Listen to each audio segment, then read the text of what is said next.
Bom, então o tema dessa minha apresentação, né, é um assunto específico, né, é câncer de tireoide, mas um assunto é tireoidectomia total versus lobectomia ou tireoidectomia parcial. É um tema, é um assunto assim específico dentro de um contexto maior, que é do câncer de tireoide. O câncer de tireoide, com certeza, assim, é um assunto que desperta grande interesse, né, pela incidência que ele apresenta. Hoje representa aí a quinta causa de câncer no sexo feminino. Em algumas regiões do Brasil, o câncer de colo de útero já está mais controlado, com medidas de prevenção, incluindo a vacina, chega a ser a tireoide chega a ser o quarto mais incidente, né? E também porque é uma neoplasia de maior frequência na nossa rotina, né? Falando aí dos cirurgiões de cabeça e pescoço, né?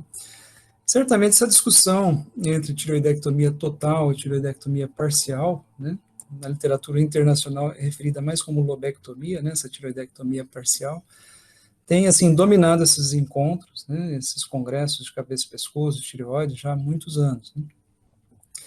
Então, eu até para fazer um parênteses aqui, tem uma história interessante. Meu professor, né, já aposentado da Faculdade de Medicina lá de São Paulo, da USP de São Paulo, que em uma ocasião, participando lá de uma mesa redonda, dentro desse tema, fez meio que um desabafo, né, disse que não aguentava mais discutir a mesma coisa há quase 30 anos, né. Ele tinha toda a razão, porque até cerca de 10 anos atrás se discutia muito a respeito, né, desse assunto, mas não se via uma conclusão, assim, que realmente referendasse uma mudança de conduta cirúrgica para o tratamento do câncer de tireoide, que se resumia basicamente a tireoidectomia total para todos os pacientes, né. As coisas realmente começaram a mudar desse período para cá, né. Hoje a gente já consegue começar a caracterizar melhor quais são aqueles pacientes que realmente requerem uma tireoidectomia total e quais podem ser tratados apenas com uma lobectomia simples, por exemplo, né? Bom, eu vou falar aqui nos próximos 30, 40 minutos, né, a respeito de vários aspectos do câncer de tireoide que de alguma maneira interferem na discussão entre tireoidectomia e lobectomia, né, os cenários para indicação de tireoidectomia total ou lobectomia, as indicações conforme a American Thyroid Association, que é o nosso guideline principal para as condutas em câncer de tireoide, a influência de fatores epidemiológicos, né, nessa definição de conduta, características histopatológicas, classificações atuais, as classificações de risco clínico e genético, os fatores pré- e intraoperatórios que podem influenciar na extensão da cirurgia e, por fim, as conclusões. Bom, as situações que levam à indicação de tireoidectomia, né, podem envolver necessidade de um diagnóstico, né, que não pôde ser obtido antes, né, na investigação pré-operatória, abrindo desde essa fase já uma discussão se o melhor seria uma tireoidectomia total ou parcial. Nós vamos falar um pouco mais sobre isso quando a gente for falar da citopatologia de Bethesda, a classificação citopatológica, né? Ou a indicação pode ser terapêutica, né, como no caso de nódulos benignos de grande volume, acima de 4 centímetros de diâmetro, por exemplo. Nesses casos, normalmente se realiza uma lobectomia e se considera a realização de tireoidectomia total na presença de nódulo contralateral. Ainda terapêutico entra o hipertireoidismo, né, seja por bócio tóxico uninodular, né, ou que pode ser tratado como uma lobectomia, ou um bócio tóxico multinodular, ou mesmo uma doença de Graves, que se os pacientes não são candidatos a iodo, eles vão também para tratamento cirúrgico, normalmente uma tireoidectomia total. Hoje em dia se faz muito pouco a tireoidectomia subtotal, né? E por fim, o câncer de tireoide com a biópsia já confirmada, né, que a maioria dos serviços ainda aplica uma tireoidectomia total, né, mas aos poucos a lobectomia vem ganhando espaço, né, em casos selecionados, né. Outra situação é a cirurgia de totalização, né, de uma tireoidectomia. Então, como princípio, né, deve ser oferecida a todo paciente, né, que foi submetido a uma tireoidectomia parcial e que teria uma indicação de tireoidectomia total, caso você tivesse todas as informações no pré-operatório, tá?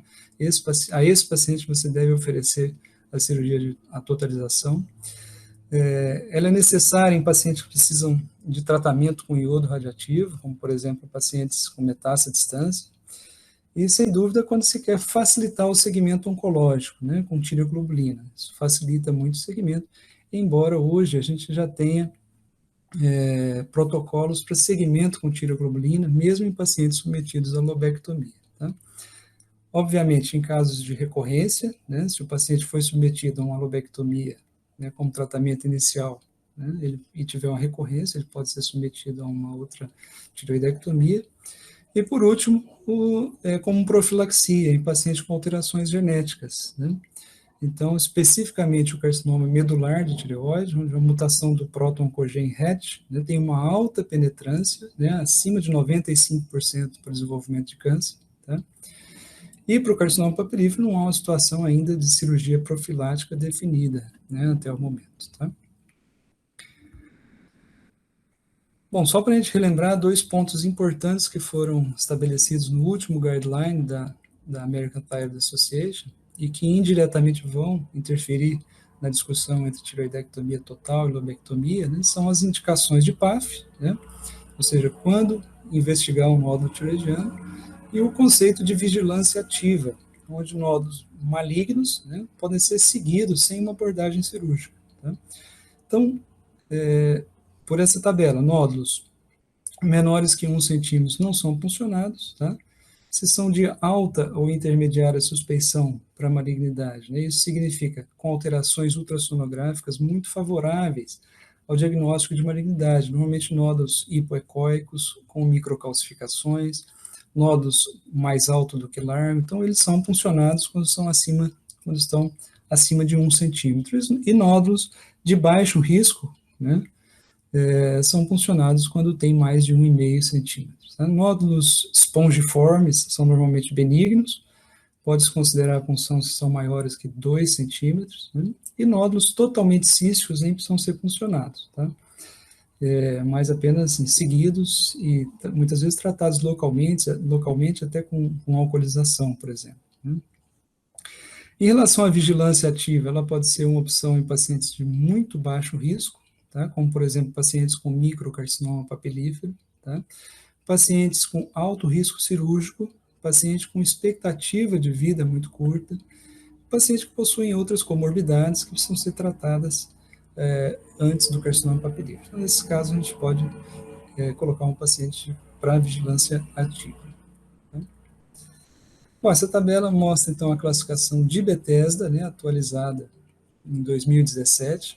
Ela traz os possíveis resultados de citologia, né, após a coleta de material por PAF, né.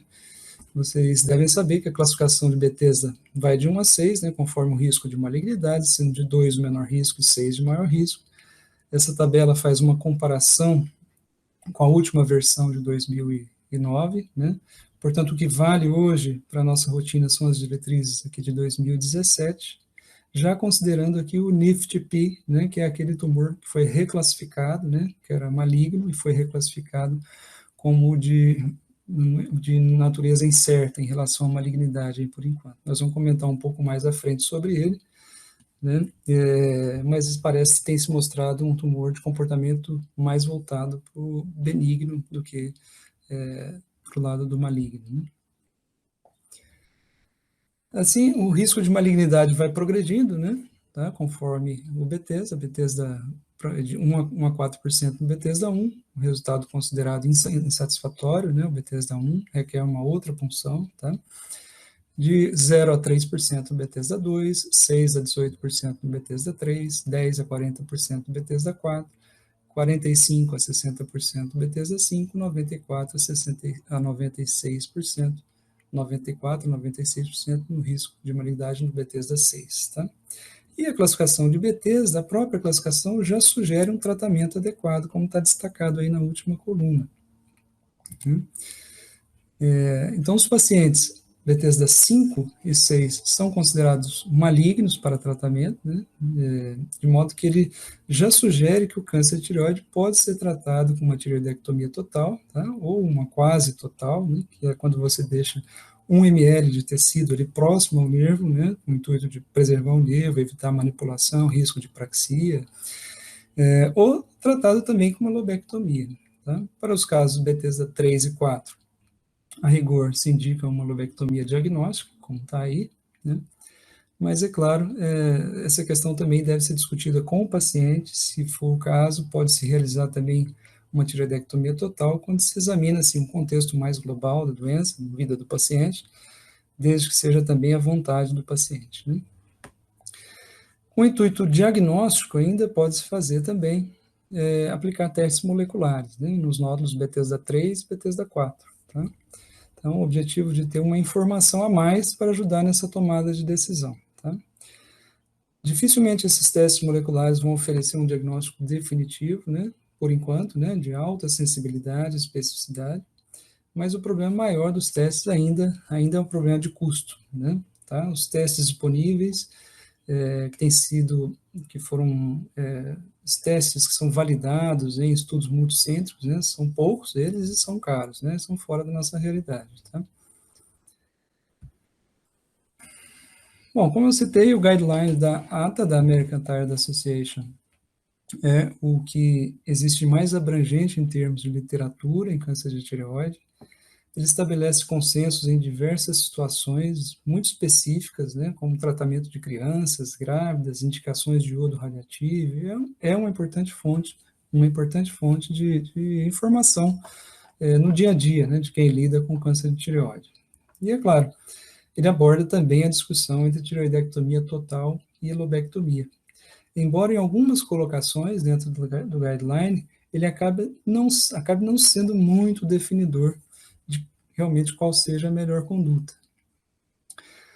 Se a gente pegar em algumas situações são bem claras, né? Por exemplo, uma mulher de 45 anos, né, assintomática, com nódulo no lobo direito da tireoide de 4,2 centímetros, né, PAF Bethesda 6, então, sem dúvida, deve ser tratada com uma tireoidectomia total, tá? É um tumor considerado muito grande para uma cirurgia parcial, um tumor maior que 4 centímetros, né? Ou um homem de 60 anos com linfonodo nível 3, cuja dosagem de tiroglobulina no lavado da agulha da PAF mostrou uma tiroglobulina muito elevada, compatível com uma metástase, também vai requerer uma tireoidectomia total. Ou ainda uma mulher de 30 anos com queixa de disfonia, com um nódulo pequeno na tireoide, PAF Bethesda 5, tá? Nódulo de 1,5, né? Então, um exame de imagem mostrando provável invasão do nervo laringeal recorrente. Então, nesses 3 casos, não há dúvida, né, de que a tireoidectomia total é realmente a melhor opção, né? Em resumo, os pacientes com nódulos maiores que 4 centímetros, né, que pela classificação TNM seria uma lesão T3, né, vão para a tireoidectomia total. Pacientes com metástases no pescoço ou metástases distantes também requerem tireoidectomia total. E pacientes com extensão extratireoidiana grosseira, né, extensão extratireoidiana grosseira significa uma informação clínica de que haja extensão, seja vista no exame radiológico ou durante a cirurgia, né? Esses pacientes todos vão para uma tireoidectomia total, né? Nódulo T3, né, pela dimensão ou pela extensão extratireoidiana, tá? E pacientes metastáticos, então, sem dúvida, são tratados com tireoidectomia total. Bom, por outro lado, em situações como, por exemplo, uma mulher previamente ígida com achado ultrassonográfico de nódulo em lobo direito de tireoide de 8 milímetros e PAF Bethesda 5, é claro, é suficientemente tratada apenas com uma lobectomia, tá? Ou mesmo no caso de uma mulher com nódulo de 4 centímetros, Bethesda 2, que apresentou um achado histopatológico após uma lobectomia de um carcinoma papilífero de 1,2 centímetros, sem metástase. Então, uma paciente que já está tratada, né? Não tem nenhuma necessidade de complementação, tá? Então, para a lobectomia, eu tenho segurança de indicar quando o paciente não tem história familiar de câncer, né, de tireoide, ou irradiação prévia, né, já que esses 2 grupos de pacientes apresentam doenças com características mais agressivas. E, em relação especificamente ao tumor, seria importante que esse nódulo seja pequeno, né, seja de localização intraparenquimatosa, ou seja, fazendo aquela analogia com o ovo, né, a gema tem que estar completamente circunscrita pela clara, não é isso? Se você consegue ver a gema se projetando nos limites externos, né, da clara, Isso pode ser visto no ultrassom ou durante a cirurgia, então esse paciente não é um bom candidato para lobectomia. Tá? Enfim, esses são casos extremos, né, onde já se pode ter uma definição mais clara, né, para que lado se definir, né. Mas o próprio guideline da ATA traz uma afirmação, que eu traduzi aqui, né, que pacientes com nódulos entre 1 e 4 centímetros, sem extensão extratiroidiana, sem evidência de metástase, podem ser tratados com tiroidectomia total ou lobectomia, levar em consideração a visão do serviço e preferência do paciente.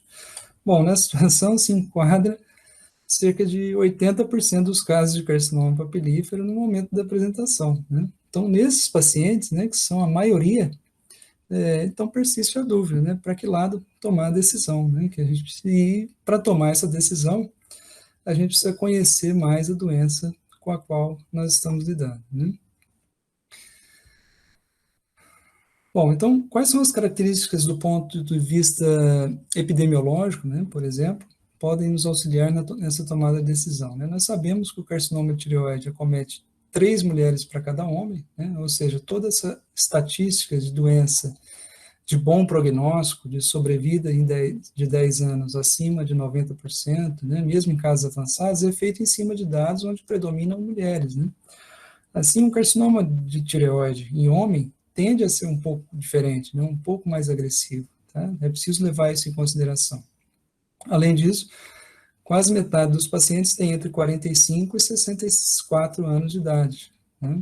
Pacientes mais jovens normalmente têm melhor prognóstico, inclusive crianças, né? E pacientes mais idosos apresentam a possibilidade de uma variante mais agressiva, né? Como variante de células colunares, ou mesmo de uma transformação anaplásica. Então, tudo isso tem que ser levado em consideração. E é claro, outros tipos histológicos também, a gente não pode esquecer, apesar de que 90% dos casos sejam realmente carcinomas papilíferos, né, os carcinomas foliculares estão mais associados à metástase à distância, né, e devemos também estar atentos à história do paciente, né, principalmente com a suspeita de carcinoma medular, né, porque o carcinoma medular muitas vezes tem um fator familiar aí, e ligados ou não a síndrome familiares, como neoplasia endócrinas múltiplas, tipo 2A e 2B, né? Pode estar ligado ou não, mas tem o fator familiar, como eu já comentei, bem importante, né?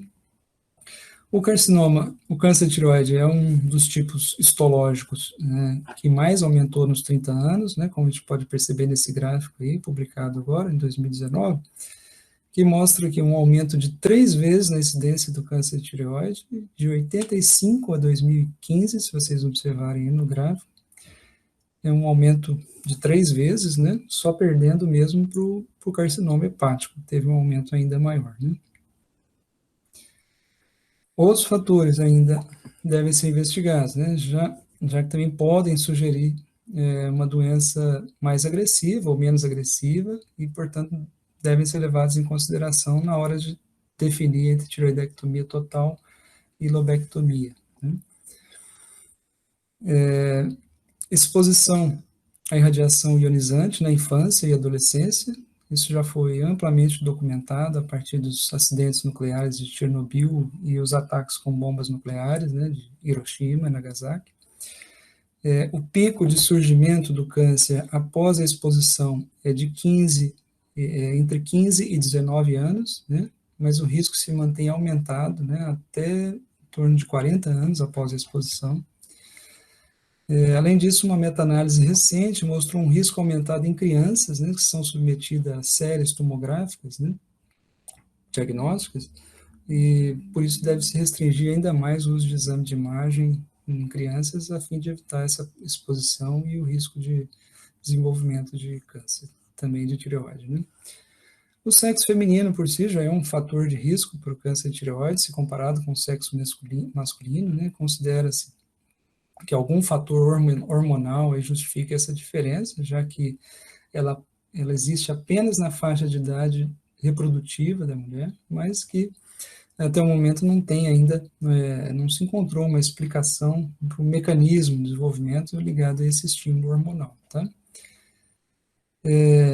História familiar, como eu falei, né, no carcinoma medular. Um carcinoma papilífero, uma pessoa que tem um parente, né, de primeiro grau, né, com carcinoma papilífero de tireoide, tem 10 vezes mais chances de ter a doença, né, em comparação com o restante da população, tá? Os moradores de áreas vulcânicas têm acúmulos de metais pesados, né, principalmente chumbo, mercúrio, e por isso eles têm uma incidência de câncer de tireoide aumentada. Por isso as incidências no Havaí e nas Filipinas, por exemplo, são os maiores do mundo. E agora, mais recentemente, surgiram ainda mais dois vilões aí por causa da tireoide, que são a obesidade, tá? Que não está só associada à maior incidência do câncer, mas também aos casos mais agressivos, tá? E os retardantes de chamas, aí, que são produtos químicos utilizados pela indústria em diversos materiais, computadores, outros eletrônicos, para impedir propagação de chamas, de fogo, né? E parece que a exposição crônica também está ligada ao câncer de tireoide. Nesse caso, os tumores parecem ter um comportamento mais indolente que o normal, menos agressivo. Tá? Bom, e curiosamente, estudos com tabagismo e etilismo têm mostrado um efeito inverso, tá? De proteção em relação ao câncer de tireoide, né? Mas é claro, outros estudos mais amplos precisam ser feitos para confirmar ou não essas observações iniciais e buscar os mecanismos aí que explicam esse fenômeno, né, que no mínimo é intrigante, né?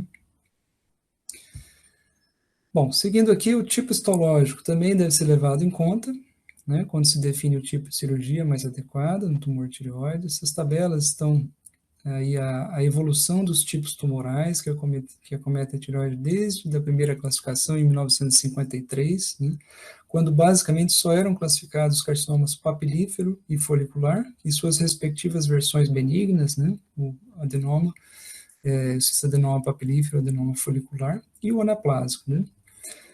Já em 92, já não existia mais esse adenoma papilífero, tá?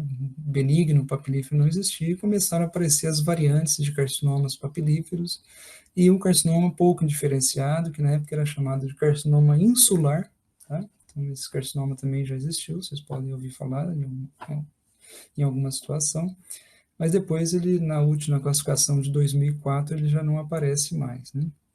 A última classificação, a mais recente, é de 2017, né, que ela traz como novidade exatamente o NIFT-P, né, que é um acrônimo de Non-Invasive Follicular Thyroid Neoplasm with Papillary-like Nuclear Features, né, ou seja, é uma aparente reedição, né, de uma lesão com características papilíferas, né, no rol de doenças não malignas, né, como fora lá na década de 50. Né.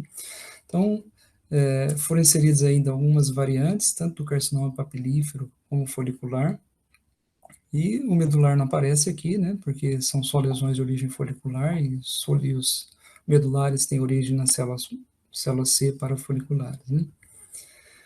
Bom, e é lógico, o tipo histológico vai influenciar, interferir na classificação de risco, né, na classificação de risco de recorrência, isso é importante para a gente conhecer, mas, infelizmente, na maioria das vezes, a gente não tem todas essas informações antes da cirurgia, né? A gente só vai poder ter essa informação depois com o histopatológico.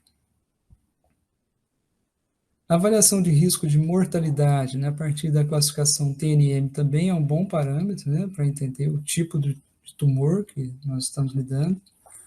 Eu estou apresentando aqui não vou apresentar toda a classificação, né, mas só as principais informações que nortearam a elaboração e principalmente essa revisão dessa última classificação TNM.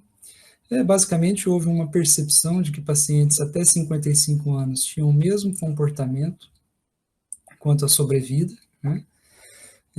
Então, pacientes de 55 anos são classificados como estádio 1 ou 2, sendo o único item que diferencia os dois é a presença de metástase distância, e mesmo com metástase distância, o grupo etário tem sobrevida, esse grupo etário tem sobrevida acima de 95%, né, em 10 anos. E o outro item é a extensão extratiroidiana, que antes classificava o tumor como T3, né, essa extensão extratiroidiana microscópica, né, e agora ele passou a classificar como T1, tá? Embora o nódulo que tem essa extensão extratiroidiana, ele continue sendo classificado como de risco intermediário para recorrência, tá? Ele passou a ser T1, ele não é mais um T3, mas ele continua sendo um nódulo de risco intermediário.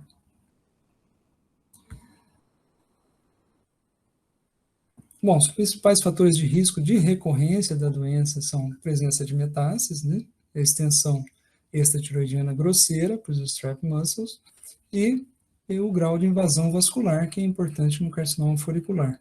Tá? E o carcinoma folicular, como a gente sabe, envia mais metástase à distância. Né?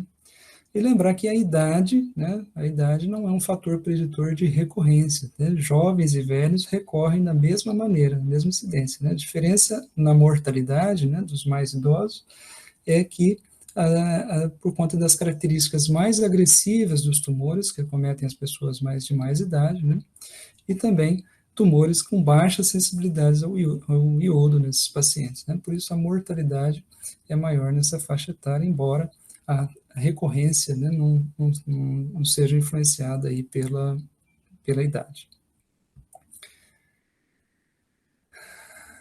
Eu gosto dessa tabela aqui porque ela resume bem o que nós podemos considerar baixo risco de recorrência. Né? Então, a partir dela, acho que a gente pode indicar quais são aqueles pacientes que podem realmente ser submetidos a uma lobectomia. Tá? Essa classificação é uma classificação que foi pensada e é utilizada para orientar as condutas após a cirurgia, né? Então ela leva em conta, né, dados também de intraoperatório, de pós-operatório, como, por exemplo, tipo histológico, né?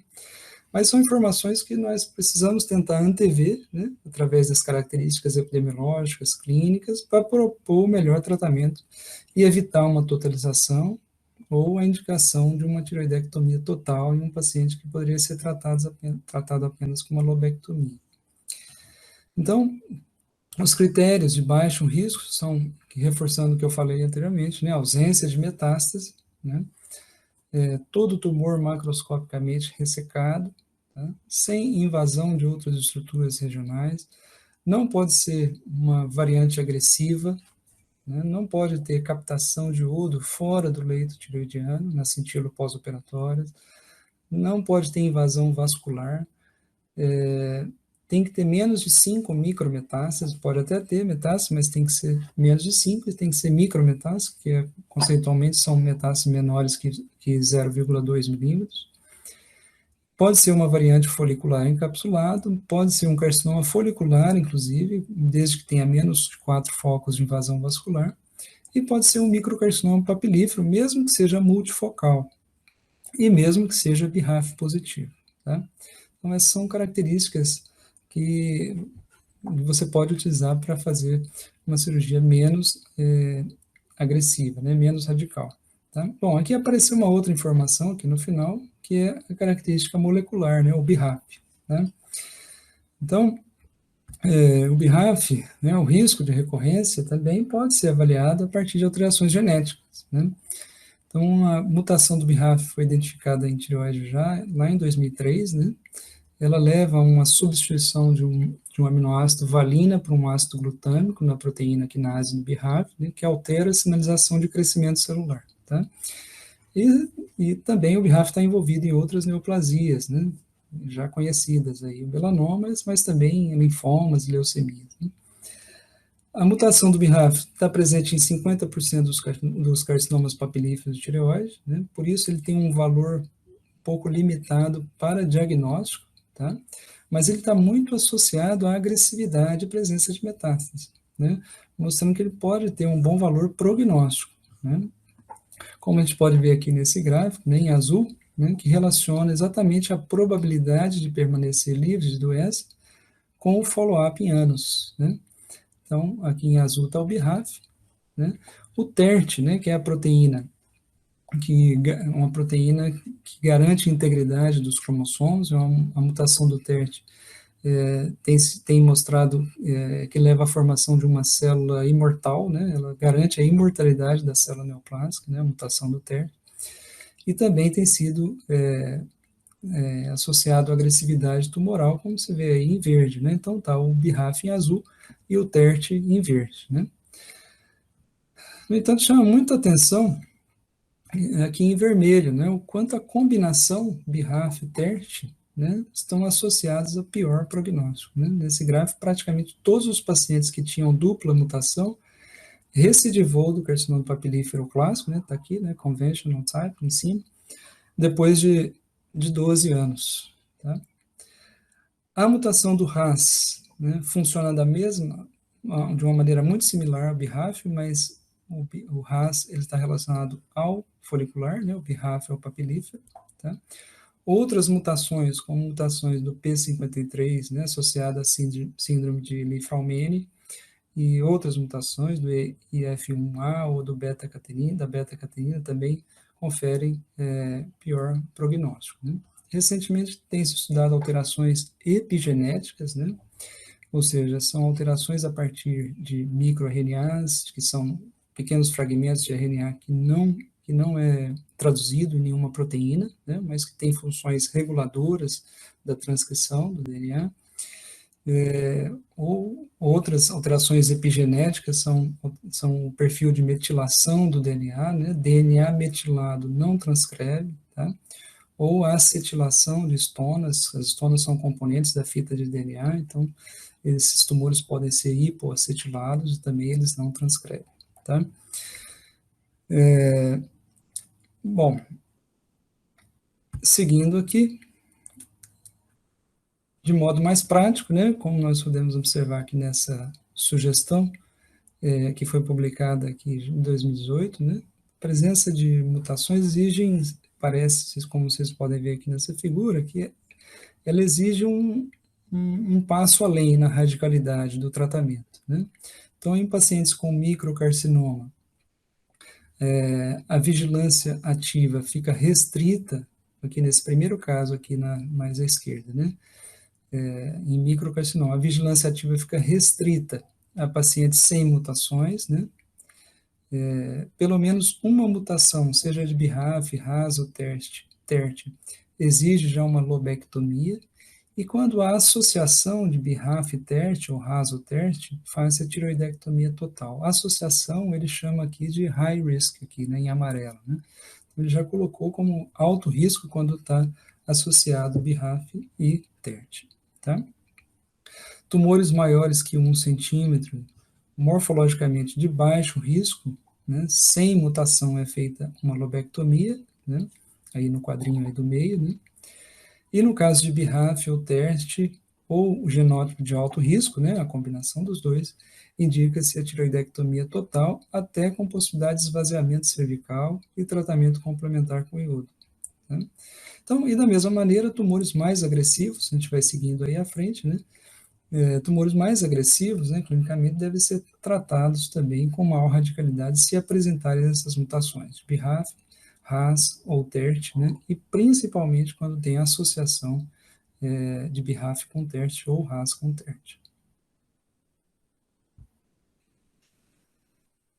Bom, outros fatores, né, ligados à cirurgia também influenciam na tomada de decisão entre tiroidectomia total e lobectomia, né. Na avaliação pré-operatória, lembrar que a laringoscopia tem que ser feita em todos os pacientes, né, que vão para a cirurgia.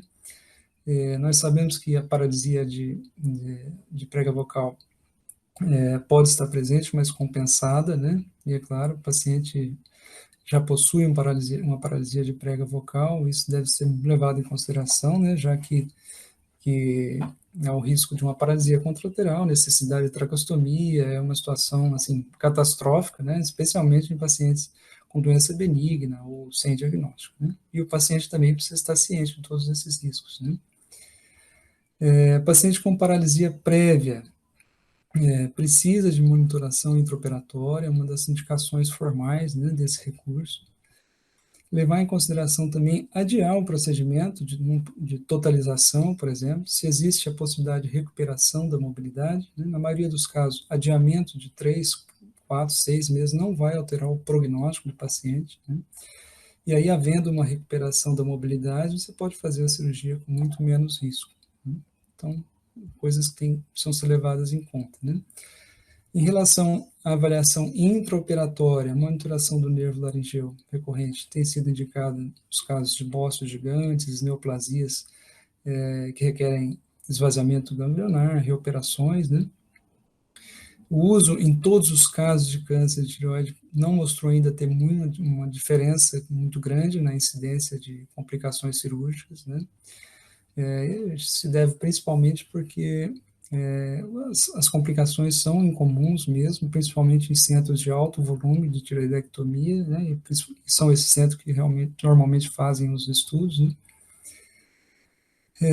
Mas, de qualquer modo, a perda de resposta durante o procedimento, né, requer uma análise também intraoperatória, tá? Quando você está usando o equipamento e perde o sinal da prega vocal, né, do funcionamento do nervo, precisa ser analisado no intraoperatório se vale a pena continuar com o procedimento ou suspender, né, e voltar posteriormente ao mesmo procedimento, ou mesmo não voltar. Então, todas essas questões precisam ser levadas em conta, né.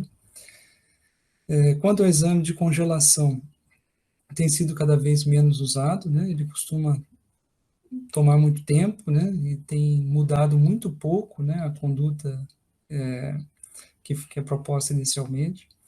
Hoje tem sido muito mais utilizada para confirmação de metástase ou confirmação de paratireoide para ser reimplantada, né?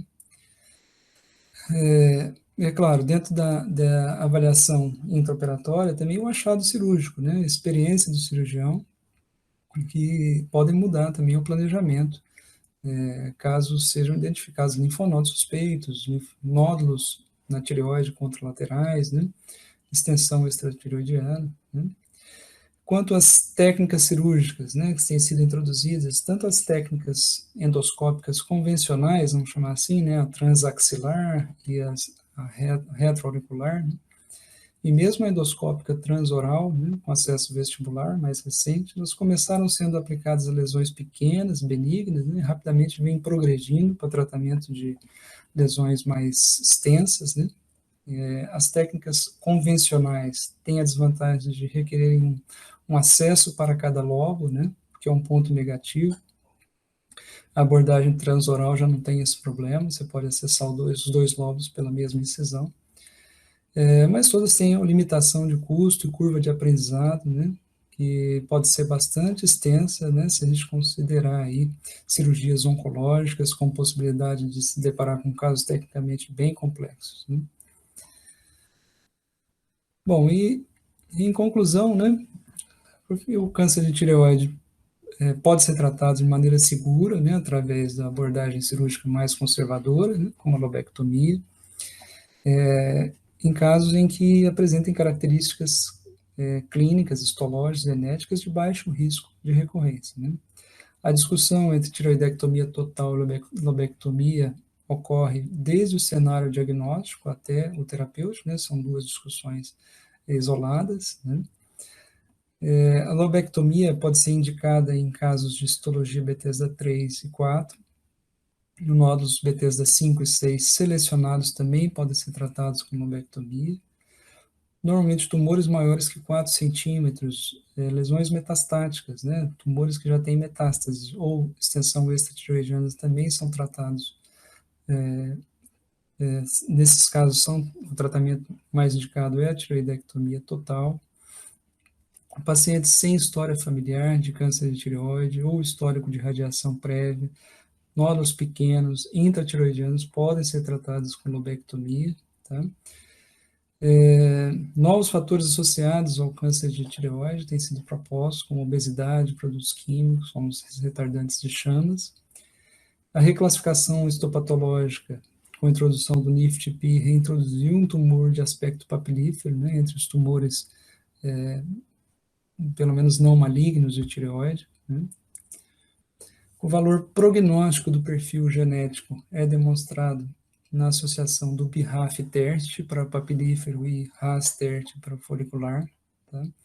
A laringoscopia continua sendo, né, recomendada a todos os pacientes que vão submeter a tireoidectomia. Não há evidências de que a monitoração do nervo recorrente reduz o risco de complicações quando usada de maneira universal para todos os pacientes. Tá? E apesar de todos os critérios, né, para definição de tireoidectomia total e lobectomia, a decisão deve ser tomada em conjunto, né, com o paciente, que deve ser assim, precisamente informado quanto aos riscos e benefícios de cada procedimento. Cirurgia de cabeça e pescoço do Hospital das Clínicas de Ribeirão Preto.